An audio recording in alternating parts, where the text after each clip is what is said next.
Viktorai, ir pasiteisino tavo eksperimentas daryti festivalį mieste?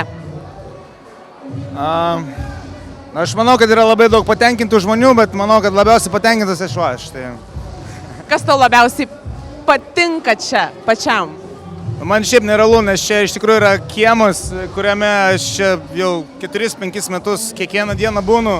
Ir man sunku patikėti, kad dabar čia atrodo kaip tikras festivalis. Čia, ne tas kiemas. Tai labai kažkaip smagu, kad ta atmosfera tokia susidarė ir kad visi jaučia tą atmosferą ir kad ir atlikėjai, ir žiūrovai, ir kažkaip visi supranta, kame esmė.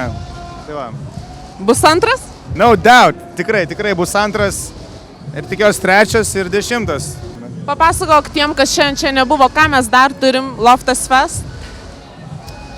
Taip, rytoj laukia labai įspūdinga diena, nes turim visą komandą iš Bristolio, 26 žmonės, apie 10 grupių, man atrodo. Mr. Woodnote, Dirty Goods, dar vakare groja Loop Troop Rockers iš Švedijos. Ir tai čia tik tai rytoj. Ir šiaip dar begalybė daug grupių. O sekmadienį laukiam Hercules and Love Affair iš New Yorko. Bet šiaip čia ne tik tai muzika, yra čia ir ką veikti ir be muzikos, tai manau, kad dar daug veiksmo bus. Ką mes galim dar veikti Loftas Fest be muzikos? Galima palaundžinti, galima kokį filmuką pažiūrėti, galima futbolą pažiūrėti, galima sužaisti futbolą, galima pasimaudyti, galima pasipirtinti, galima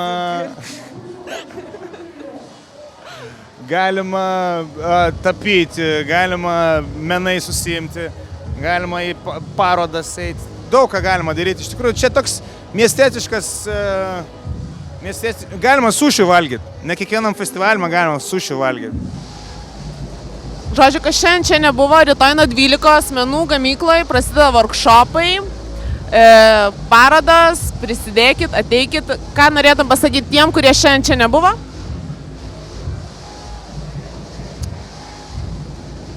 Kažką praleidot neblogo, visai tokio neblogo. Šiaip ne,